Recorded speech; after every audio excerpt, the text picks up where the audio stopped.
On tonight's episode, we talk about Madame Web. And other pop culture news from the week.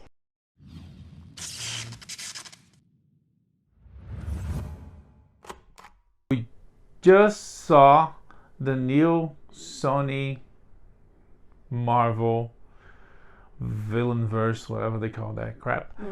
Madame Web, starring Dakota Johnson, Sweeney. What was the girl I just mentioned? The name Merced. Isabella Merced? Something Yeah, Merced. that sounds right. Emma Roberts shows up. I didn't know she was there. Adam Scott. And many more talented people. Anyways, so Sony does this thing that makes no sense. They pick villains, Spider-Man villains, and make movies with no Spider-Man, and they make the villains heroes. I mean, in this one, straight up, yeah. But they did that with Venom. They did that with Morbius. What was the other one? There was another one. The trailer for Craven. Craven is coming, and they did this to Madame. Oh, and there's El Muerto. We talk about it. That one is even more obscure. Nobody knows who that guy is. Anyways, so they picked this villain from the comic books. In the books, she's an old lady, paraplegic and blind, but she sees the future. She's actually the villain. This one they put a lot of the Marvel content in a mixer. And it's like, hey, what if I'm not going to spoil, but they made this thing that was predicted. It was the estimated. There you go. The estimatives. That would bomb big time. It would fail. And once the reviews for the movie came out, people would go as nice as saying, it's like, yeah, it's not good. And as bad to say, oh, Morbius was so much better. Oh. This movie did not make me like Morbius more. That was still a mediocre film at best. But I would say this is worse. Despite some brief moments, some glimmers of potential. I will say this: there were some exciting trailers beforehand. Our popcorn was quite tasty. Oh wow! But the visual effects were just meh. Any action sequences, because sometimes a dumb movie can be saved by some exciting action sequences, right? It's still fun to watch. These were all the action, even computer generated action was kind of hidden and obscured with rapid camera shots and transitions, and it was all kind of hidden behind all that stuff. It just wasn't great. Yeah, there's every time the villain show up and he speaks, it's poorly done dubbing ADR. It's what? It's it's being dubbed. It looks really bad. Yeah, there's one shot where you they're talking and yeah, it's really bad is what I'm saying. And then of course they assuming the suspicions of everybody, since she's a character that that sees the future. Most people that I know, me myself included, assume that when we see the action, the heroes in action, it's that's not in the movie. That's a vision of the future that is not part of the movie. And bingo, it was exactly that. And it was almost right away, in the beginning of the movie. So the best parts of the trailer on the first 30 seconds of the movie, and don't expect more. Not a spoiler, but being honest. And the trailer, if you watch the trailer, not only that, but if you watch the trailer, you watch the movie. There's nothing else that comes to surprise you, to excite you. I guess maybe Emma Roberts. She was. For me, it was surprising. I didn't know she was there. Yeah, But but not enough to save the film. but even that is like the characters rely on. It's a type of prequel. There's the worst type of prequel. You know, the character now relies on what the character is gonna begin. I mean, the character is gonna become, and that's no. The character should be what the character is there back then, and evolve into the character it will be. So it creates a lot of expectatives, but the previous state is now worth the wait to the future state, the next state of the character. I don't know if that makes sense, but it's sad. It's poorly done. It does not do justice to women, to girls. You know, it's mainly female characters against the bad guy. I do think the teenage girls were, for me, they were a highlight of the film. Again, that's an extremely low bar. There could be something there, but yeah. Yeah, and I don't know. It's beginning, middle, and end is flawed, extremely flawed. It brings me the question again: why the heck Sony is doing supervillain movies and changing them into heroes, anti-heroes, whatever they call, and doing so poorly? Because they I don't know, I had a great idea. What if this obscure villain from the past actually worked with Ben Parker? And there's so much useless stuff there that, no, why? Yeah. I'm convinced that Dakota Johnson cannot act because her initial scenes, she's sort of a jerk personality. That she is. Except when she's not, because they could not write that's a right. consistent, coherent character. Yeah, that's true. And I'm not talking about like character growth, just like her. It's all over the place. Yes. But in the beginning, she has that jerk personality that she kind of does in like some other roles, or even when she's on interviews, she's like, "Yeah, I think there was an earthquake." You know, the one in the interview. Anyways, what else great things we have to talk about this movie? Gaping plot holes, strange dialogue. At one point, I was thinking maybe this was written by AI, because they're like the dialogue felt so awkward. It's like, okay, yes, technically these are English sentences that human beings might say, technically. But it just sounded so unnatural. And I understand it's a lot easier for us to sit here and criticize a film than it is to actually make a good movie. I get that. Acknowledged. But this one was so far away. They had a great source material. So they far had away people from that good. know how to make movies. Somewhere in the middle.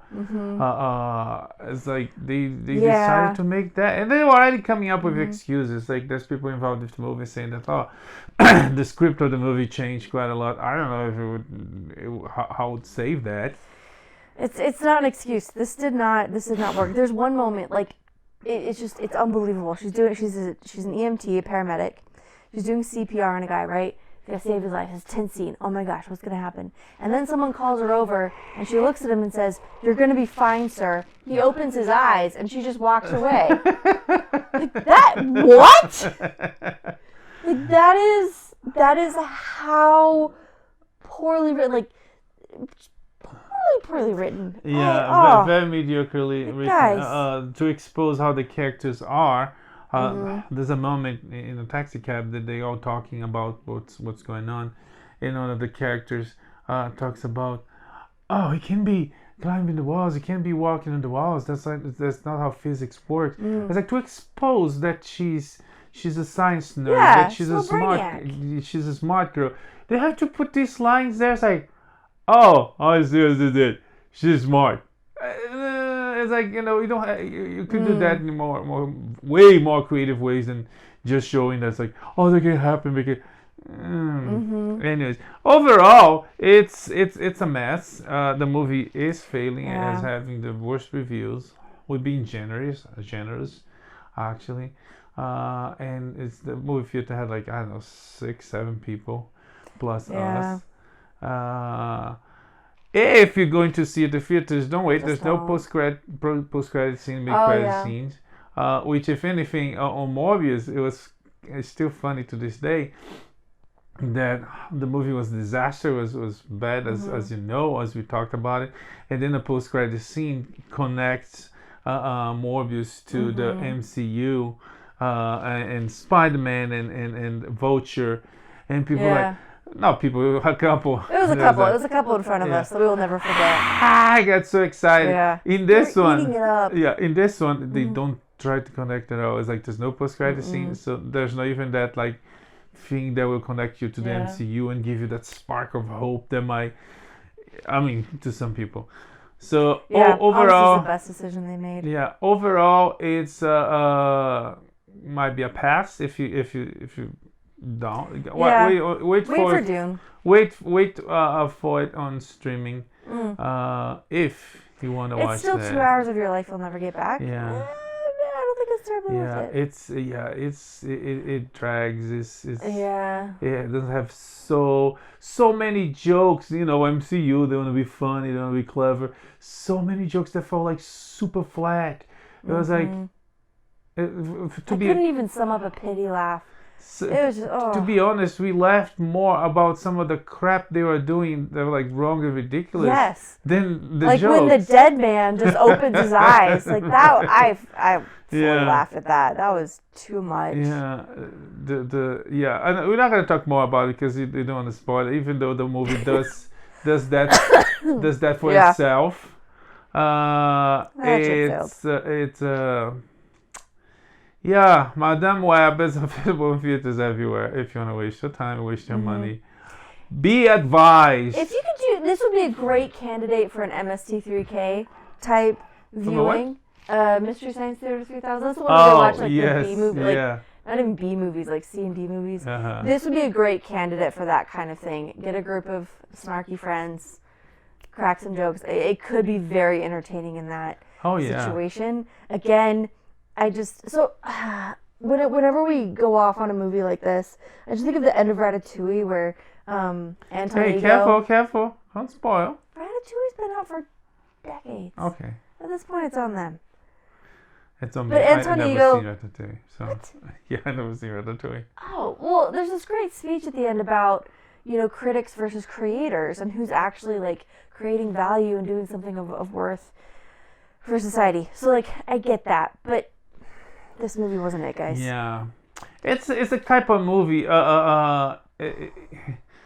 It's popcorn cinema is sort of blockbusters made for the audiences, especially the audiences that come from comic books, which are there for decades. So it's the movie you made for a specific audience, and if you're lucky, if you do a good job, you will bring more people. And this one doesn't work, does a disservice for all types, genres, and groups of people. It does not work for comic book fans. You might have see a reference there, but it's poorly done, it's mediocrely done. It doesn't expand on that to other audiences. I don't know. There was like rumors about jokes, memes about, oh, it's pretty girls, so they're gonna attract the nerds with pretty girls. But everything is so weak about it. There's like, it doesn't matter if it's the most beautiful woman in the planet. And it doesn't because it doesn't. It's just, So it does. so It does not work in disappointing. so many levels. We could talk about it yeah. so much, but we're not because Yeah. we're can gonna just move on. we're gonna save you from this. Just telling you, save your money for Dune. Yeah. The following weeks. What, a couple It's still a weeks? couple Yeah. weeks. Yeah. Or you can go watch, I don't know, what else is out there that is worth watching. We saw Argyle, it was fun. Yes, Argyle was very We fun. recommend that. There's as we fully recommend, there's Oppenheimer, I think is back in the theaters, as always a good watch. And you can go, Dune Part 1 is back. That's right. So there's things to watch. That's You definitely don't- one to rewatch before the sequel. You don't need to waste your so money big. on Yeah. Madame Web. It was so fun. I almost made a joke. I tried to not speak much of the theaters in respect of other people. But like the font for the movie is like regular Arial. Madame Web. I was like, really? That's it? No pump and circumstance. Default. It's almost as bad, perhaps even worse, than James Cameron using papyrus for the Avatar posters. Yeah. In the post after I saw that in the post, I went to check the font and it's Arial Black. It's like, oh really? Wow. Yeah. Millions of dollars and that's how you came up. At least make something stylized to put on the toys. I don't know. Use the one from the books, the comic books. Anyways, Madame Web is out there. Watch it. Be happy about it because we saved you a buck. You're welcome. You're welcome. Let's talk about the rehearsal. Okay. We saw The Curse with Emma Stone and Nathan Fielder. He's a comedian. She's an actor. He's I guess he's an actor too. At least on that show, he was full on acting. Yeah. I hope. It is really hard to tell with him, actually. But then comes after watching this, I did some research on him. I was like, there's a couple other shows with him. There's one called Nathan for You. As a Comedy Central show. It's like a pseudo-reality mockumentary type of show where he goes. He claims to be a student, a graduate on business from one of the most accredited colleges in Canada. And his words, not mine. And he goes help business. They're struggling, and he goes from crazy things like I don't know. Like weird ideas, like a poop flavored ice cream for a frozen yogurt place. Yeah. Oh, selling alcohol to minors, but they cannot take the alcohol. They're gonna keep there until they are majors. No, what they are. Minors? Well, yeah, technically it's the age of majority, but yeah, until they're adults. Yeah. And the ghost realtor. Yeah, that's some wacky stuff. Of course, some stuff that made the news, like the dumb Starbucks. He's like, we can use parody law to create a Starbucks that are Starbucks make money, you don't have to pay them, so that make the news, among other things. Yeah, and the show like really blurs the line between reality and fiction, and I was like, we couldn't really always tell, even after Googling stuff, it was really hard to tell what was real, what was scripted. It was just so bizarre. Very funny. But in a very successful way, Yeah, very funny. 4 seasons. They're all on HBO Max. Or Max, whatever they call. And the show originally from Comedy Central. And very funny. Display of reality and fiction and crazy and not crazy and sometimes crazy works. Anyways, so after that we graduated with him and we went to see his HBO Max show called Rehearsal, and this one plays with reality and fiction in some very bizarre, very tense and curious ways. The aspects of acting, of making choices in reality, and how the camera changes reality and how reality changes. Anyways. Very, very crazy. Yeah. And it makes me ponder as a student of narrative and filmic arts. It makes me always question, I was like, is this real or is this all rehearsed and all prepared? It's television, movies, they do that. And on this one, it was very, I don't know, talk about it. And so I feel like he kind of took that whole like blurring of reality and scripted and reality versus fiction that he kind of blurred in Nathan for You, and here it just gets like even more convoluted. So the premise of the show is like, well, what if you could like rehearse these difficult interactions before they ever happen? And he takes it to an extremely detailed level.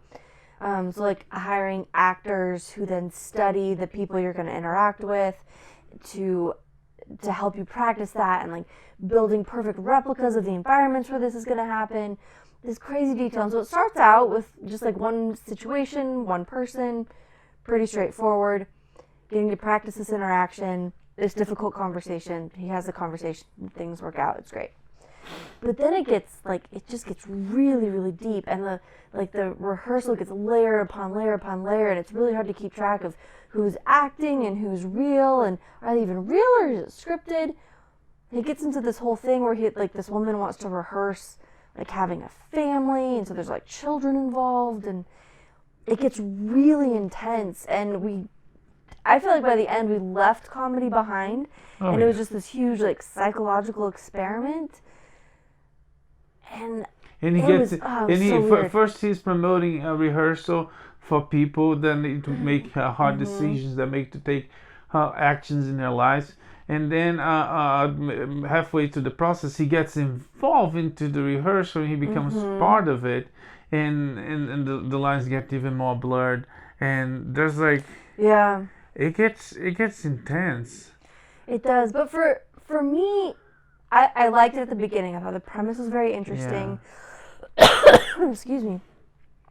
By the end, I didn't particularly enjoy it, although it was very interesting. The reason I didn't enjoy it was because he'd created all of this anguish for himself, basically. He was navigating this difficult emotions and difficult situations, but it's kind of hard for me personally to invest in it, to care, to really maintain interest, because all of the problems he was dealing with, he created himself. Yeah. Very carefully with enormous effort. So for me I kind of struggled with that, and for me the show kind of lost me there. But if you want to spend some time with the human mind and all the weirdness that goes on there, the philosophical, this is definitely the philosophical consequences of this. This whole pushing the borders, the free will, but you're gonna rehearse to see the consequences of your actions. So you make a decision that is favorable to you. It's almost like.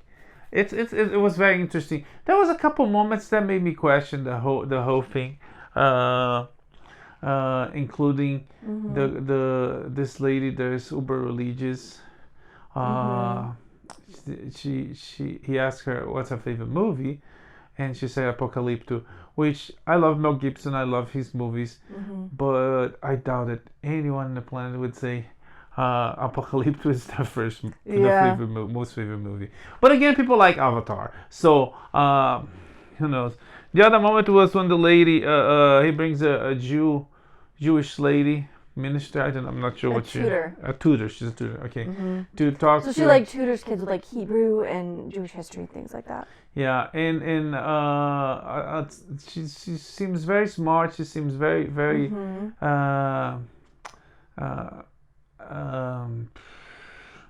how can I say that? I guess let's stay with smart.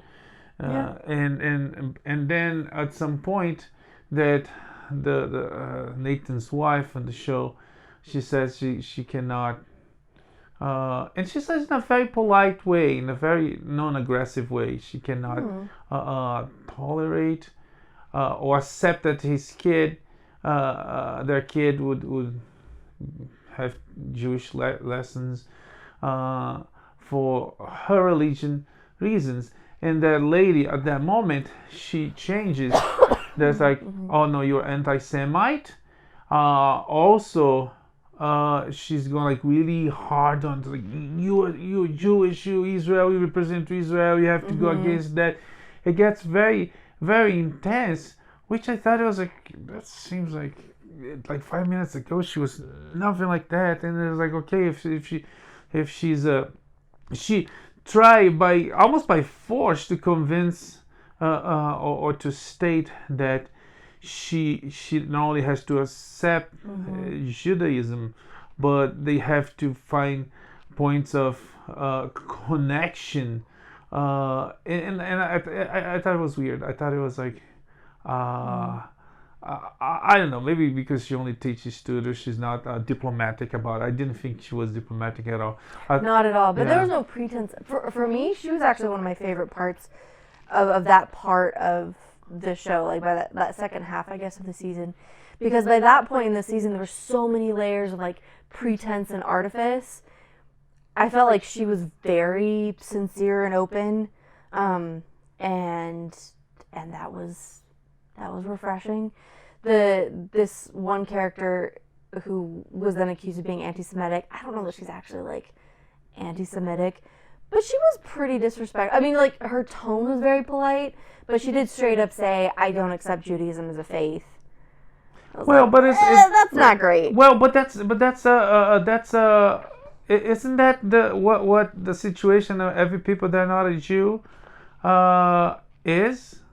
So if you're a Christian, you not accept Judaism as a faith. Your faith is Christianism. Right, not for myself, but I can recognize that these other religions exist and other people of faith exist. Yeah, and have faith in things but the way I don't believe in. Yeah, but the way like I can have respect for that. Yeah, I don't think she had disrespect for it. I think she was just like, no, my lady is this, and my kid's gonna be this, and the other lady was pushing and pushing. Yeah, which again, like, she had some pretty good points. Anyway, so for me, I found her refreshing, but you're right. Like, he finds these extreme character. Well, extreme's maybe not the right word, but kind of out there people. Maybe it's just because the only kind of people who would get involved in a project like this are going to be a little bit unusual. It was philosophical, ethical dilemmas concerning the whole thing, because for the people that live in that situation for 24 hours, and in the very first episode, there's like something about it that he lies, that he cheats the process to help someone doing the rehearsal. And the end was very interesting because he goes to a rehearsal to go to revealing, and he ends up not revealing. It's a very, very like godlike scenario that he puts himself in. But at one point he's like rehearsing for the rehearsal, and then rehearsing like other sides of the show, and he's got someone who pretends to be him, and to me it just got like very, I don't know. I don't need to go that deep into somebody else's head.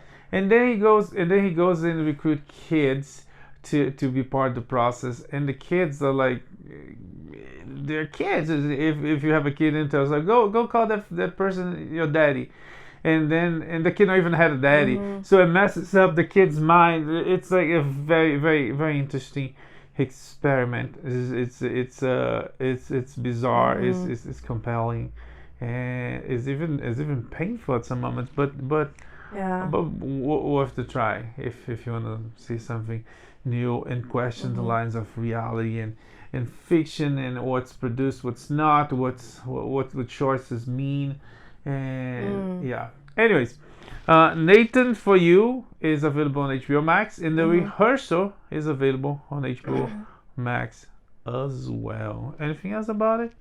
No. Yeah, I did a quick research about the Rehearsal, and the couple in the very first episode, the friends. Apparently they are legit.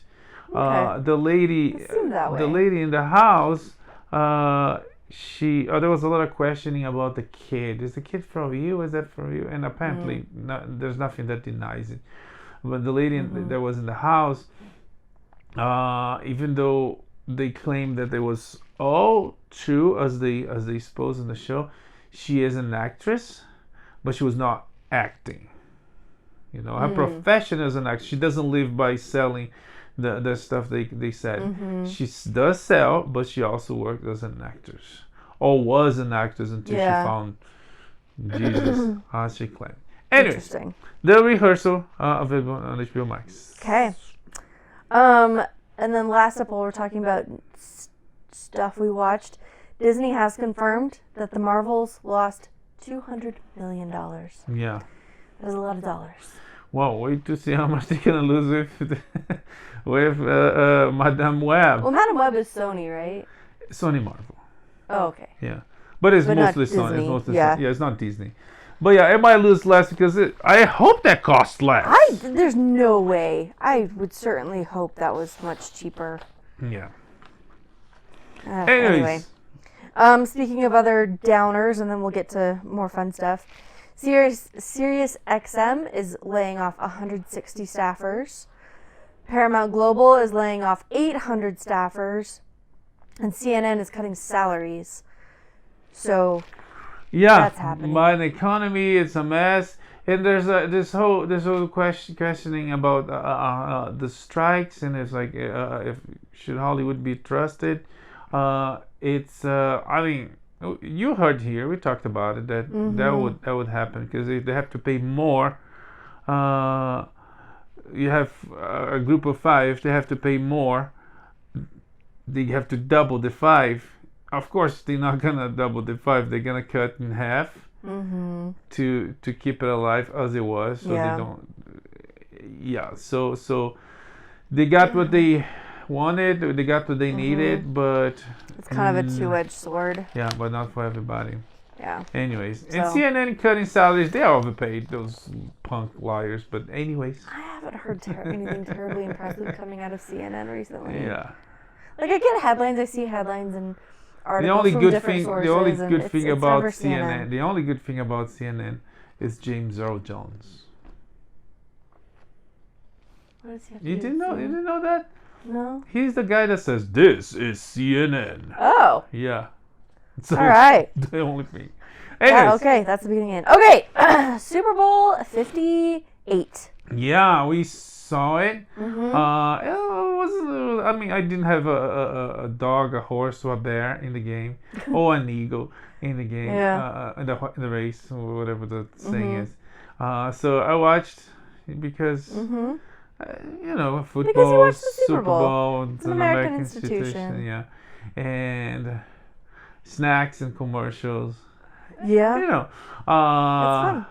It was their most watched telecast with 123.4 million households tuning in. Most telecast in history, record breaking, and yeah, the game was fun. It was. I thought it could be decided in the beginning, but they kind of dragged, and it got dramatic at the end, but which often happens with Super Bowl games. But the Kansas City Chiefs won. Travis Kelce and what's the other guy? Patrick Mahomes. Mahomes won his 3rd Super Bowl, 2 in a row. People are like, oh, maybe he's gonna win 3 in a row. That doesn't happen for 20 years since what's the bucket? Brady with the Patriots. Tom Brady. Yeah. Anyways, so there was a game. There was a big numbers on the telecast. There was a Showtime halftime. How was halftime? Halftime show. Yeah. Usher was there. It was there. Pretty good. Dancing. It was fun. He's super old, but he still dance. He's got it. And on roller skates. Yeah. He's a big Michael Jackson fan, and you could tell. If you didn't know, you could tell. Yeah. And it was really fun. Alicia Keys and Ludacris stepped out. Oh yeah, and the guy turn down for what? I can't remember his name. Well, the meme song guy. Anyways, and yeah, there was all that. There was apparently one of the best. I thought it was really good, but one of the best performances of the national anthem. Oh yeah, by Reba. Reba did a really nice job. There have been some catastrophic national anthem performances at the Super Bowl and other sporting events, but Reba did a really good job. And before her, I heard that, and I went to see by myself, and it was really good. Yeah, she did a nice job. Before her, Post Malone sang an arrangement of America the Beautiful. It was just like him and acoustic guitar. It was really nice. Oh, that one I didn't know. Yeah, it was. It was I know good. he was there. He kind of DJ'd the after party with Taylor Swift, Travis Kelce, and all the famous. Anyways, so that was the game, and of course in between that there was the commercials, the most expensive commercials in television, but some of this airtime was going as much as $7 million for 30 seconds. Wow! And that's just for the time. That doesn't even touch production or like getting the A-listers or anything else. Yeah, and so people are spending bananas money on this. Yeah. And but worth it, because with a telecast with 124 million people, you know, it's like you had guaranteed that your commercial would be seen by half of the country, sort of. I mean, yeah, not quite like a third. More because a television means a lot more than one person That's watching. right. It's a lot it of might watch mean parties up and to stuff. 12, up to who knows. Another thing is Super Bowl commercials have a reputation. So like other things, like when we watch the Olympics or something like that, when the commercial comes on, we get snacks, we use the bathroom, put the kids to bed, whatever. Super Bowl commercials, you turn the TV back, like you turn it back up, you pay attention. Yes. So anyway. Yeah. No, those work. And they hit or miss. When they hit hard. When they miss, it's like, oh man, you pay for that. But anyways, we saw some very, very interesting that are worth mention, and they are. First, the Dunkings. Dunkings, and this one I really like when they do that. It's like a sequel. It's like last year, Ben Affleck, if you don't remember, for Dunkin' Donuts, he was working at the Dunkin' Donuts drive-thru, and then Jennifer Lopez, his girlfriend, shows up. Now wife. They got married? Oh, really? Yeah. Okay, good for them. Anyways, so and it's like, what you doing here, Ben? So they had this argument, and that was last year. And that was a great one because like he actually went to he was actually there, and like real customers were coming through and anyway, it was delightful. So this one, he and his crew, Matt Damon, of course. He's like, okay, last year she came to my work, now I'm going to her work. Tom Brady. Yes. Yeah, he brought a crew, and the crew name is the Dunkings. Yeah. They're like a boy band. They show up. They do a little dance. Frankly, I was impressed. I did not think that Ben Affleck had that in him. But he does. And it was very funny. Yeah. Excellent use of A-list. Matt Damon wasn't happy about it. Yeah. It's like, oh, you're going to get free coffee or something. Yeah. Anyway. So that was a good one. That was fun. That was a highlight. So there were a couple that, like, there wasn't really anything terribly interesting about it except a lot of famous faces. But here they actually used those famous faces to good end. On a sequel, which was always fun. Yeah, it was a good one. Yeah. What about Oreo? The one for Oreo, it was very interesting. They have this slogan, let me twist on it, let me twist about it. I can't quite remember. But it's like moments in history that a historical character will make a decision. And it's like, wait, let me twist on it, so they get the top and twist it and eat it. And yeah, and it goes all the way through history to Kris Jenner. Is that her name? The mother of the Kardashians. Yes. Yeah, Kris Jenner is on the phone. It's like, nobody's gonna watch a show about my family. But let me twist on it. Okay. And ended up becoming like a huge success. So it was creative. I thought it was fun. That's good. Home.com. I think this is a new site. It was kind of like a spin-off of Apartments.com. Uh-huh. Okay, so here we had David. Is it David Levi? David is his name on the show. I think his name is Dan. Dan? Yeah. Okay. Anyway, the son from Schitt's Creek. Dan Levy. From what show? From Schitt's Creek. Schitt's Creek? Yeah, do you want me to say that more times? Yes, go. Yeah, is it a little louder for you? Anyway, so he kind of... As an audio medium, people need to hear properly. Right. Yeah. So Dan Levy of Schitt's Creek fame, okay, was kind of taking the Jeff Goldblum role for a Home.com. And it's kind of himself, but also a character, and introducing the site, which is all about buying homes versus Apartments.com, which is renting apartments. It was fun. Again, buying or use of renting? celebrity. I assume you do both, right? Buying or renting? That's a great question. Yeah. That would make sense. But who knows? It was like, it had the feelings like, it's just like Jeff Goldblum's commercial, and then Jeff Goldblum shows up. Which was a good call. Yeah. Jeff Goldblum was always a good call. There's actually a great video comparing Leonardo DiCaprio and Jeff Goldblum.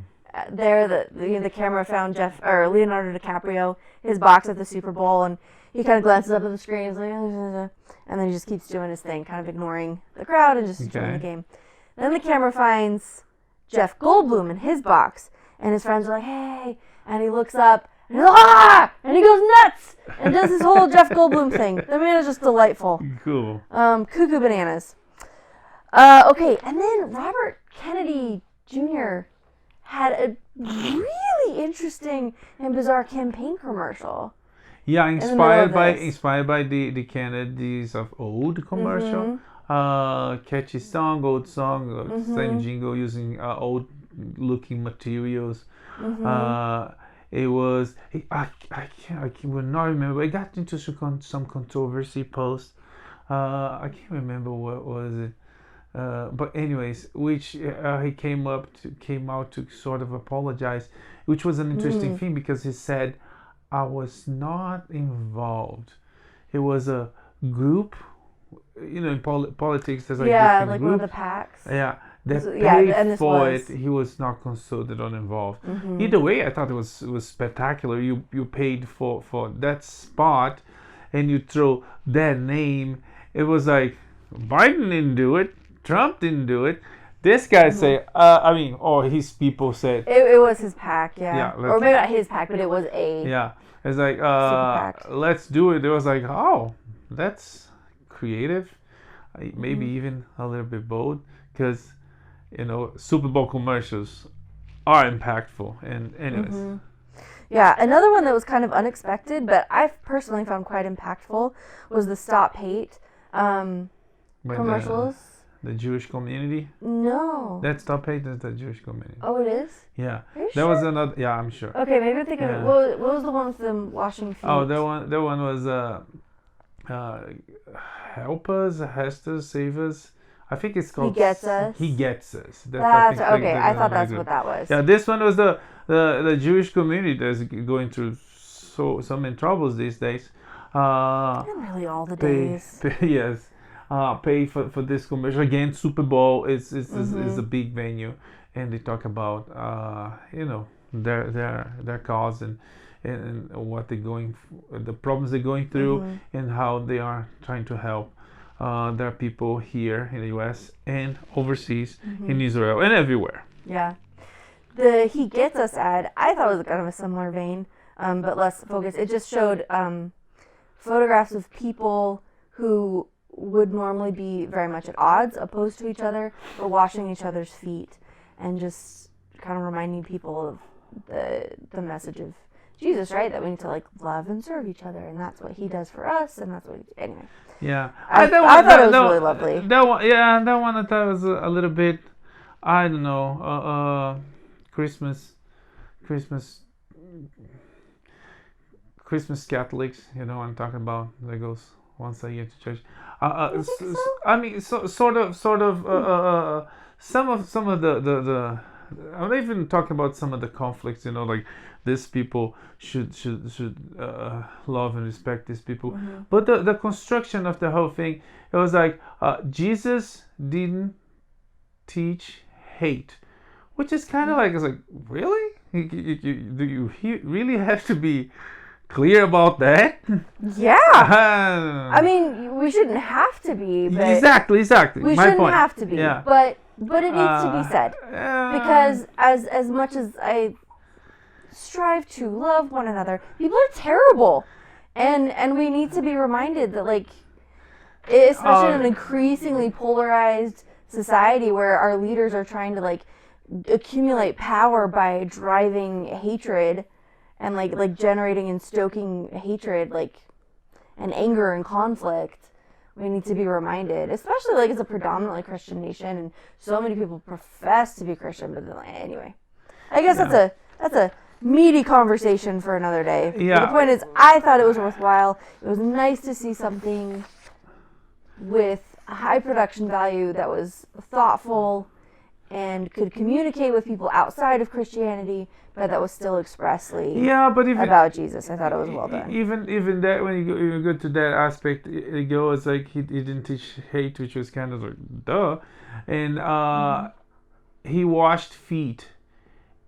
He did so much more that shrinking, simplifying on that. Yeah, but it's $7 million for 30 seconds. Yeah, last year they did a better job. You think so? Oh, last year they did a much better job. But they did. I don't know. Yeah. Anyways, tell us about the Kick of Destiny. Oh, the Kick of Destiny. The Gronk go and tries to kick and make money for the followers or the betting website. But I thought it was really nice. We saw the commercials before the Super Bowl, and this one during the Super Bowl was a little more touching because it shows Carl Weathers that plays, the coach, a role that he kind of created for himself on Rocky 3, and then it was expanded and changed on Happy Gilmore. Chubbs, the coach for Happy. And this one he was a coach, and then they end the commercial showing his birth date and his death date. He passed away recently. Yeah. It was very touching. That was nice how they did that.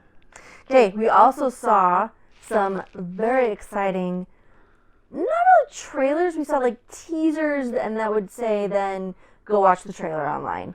Trying to be a little economical about their ad time. Not to, they don't have money to pay 2 minutes. They pay 30 seconds. Yeah, even like 10 or 15 seconds. I'm like, okay, go watch it online. So probably the most anticipated one was Deadpool and Wolverine. It became the most watched trailer of all time. Where they got up to, 365 million views in just 24 hours. Yeah. And it was a fun trailer. It shows a little, it shows a lot. It's already creating speculation because they show Wolverine, but they don't show Wolverine. Yeah. So there's people, I guess, I don't know, Porter fans dreaming that Daniel Radcliffe might be Wolverine. Oh my gosh. Yeah. And they've been talking about that forever. That would be a very Deadpool thing to pull. Even Sandra Bullock joked about it on the set of can't remember the name of the movie. That one with her and oh yeah, Channing Tatum. Forbidden City. Forbidden City. Anyways, so there's all that and shows the TVA things from the MCU, and they're gonna try to connect, and it shows him watching the Avengers and some screen. Anyways, it's the only Marvel movie this year. I mean, technically, because Madame Web was, but nobody wants to be associated with that, so they said no. The only Marvel movie this year is Deadpool. Yeah. Which is technically Fox, but it's now part of the MCU. So. Are the Sony movies part of the MCU, or are those just Marvel? Like, isn't MCU just like the Disney stuff? It's, I guess is that thing when it works, yes. When it doesn't work, not, because you saw Michael Keaton from Spider-Man or Morbius. That's right. You saw Eddie Brockman. What's his bucket? Not John, the actor. Topher Grace. No. Tom Hardy. Tom Hardy on Spider-Man. That's right. And Homecoming. Yes, that was a post-credit scene. As well as Tobey Maguire and Andrew Garfield. Yes. Sony. So it's a So it's that thing. It's like when it works, it's like James Gunn's. Like, the MCU starts with the Flash. Oh no. It starts with Blue Beetle. No. Yeah. Anyway, so there's that. Okay. So Deadpool and Wolverine, it is clarified. The name is that, and not Deadpool and Friend like it was leaked on the internet. Or Wolverine in the a-hole like Hugh Jackman posted on his Instagram, and I think it was Instagram that Ryan Reynolds posted a picture of them seeing the game during the Super Bowl, and at the same time it's like, have anyone seen my wife? And if you saw the game, his wife was one of Taylor Swift's friends. Besties in the box, yeah. Yeah. Okay, there was also a trailer for Wicked, starring Ariana Grande and Cynthia Erivo. And it's gonna be. I've never seen the play, but it looks really cool. And it's gonna be apparently it's gonna be 2 movies. This one's gonna be part 1. Oh really? Yeah. Okay. Cool. Twisters 2. No. Twisters. It's just Twisters. Yes. The first one is just Twister. Yeah. Which is a terrific movie. The first one, Spielberg, and now many years later they're gonna try to follow up. It doesn't look bad. It looks good. It has twisters as it should. Twister that has as advertised. On Universal Studios Hollywood, the park, it have one of the rides is about Twister, and it's spectacular even to this day. So it has potential. It has that guy from Top Gun, not Tom Cruise. I don't remember the name. The other guy. He's a tough, tall, blonde, Iceman. beautiful guy that is doing everything. these days. He's on top of his way. I got nothing. Yeah, I can't remember. Yeah. You don't have time for remembering names. Okay, Planet of the Apes. Yeah. And Looks cool. Expanding on the trailers we already seen. Mm-hmm. Fall Guy. Fall Guy, same thing, expanding on the trailers we've seen. Despicable Me. That looks Despicable Me 4. fun. It does. I never would have asked for this, but it looks so cute. Yeah, Gru has a Gugu or a Grogu baby now. Gru Jr. Oh my gosh, it looks delightful. Shogun, a new FX series starring Hiroyuki Sanada. Yeah, it looks really good. Yeah, it looks very cool. And then, No, this is and that was it for the Super Bowl. I guess that was it. Yeah. Yes. Okay. Yes. Okay. But then other new stuff. Yeah, not a Super Bowl trailer, but other like teaser type stuff from other movies. Yeah, that was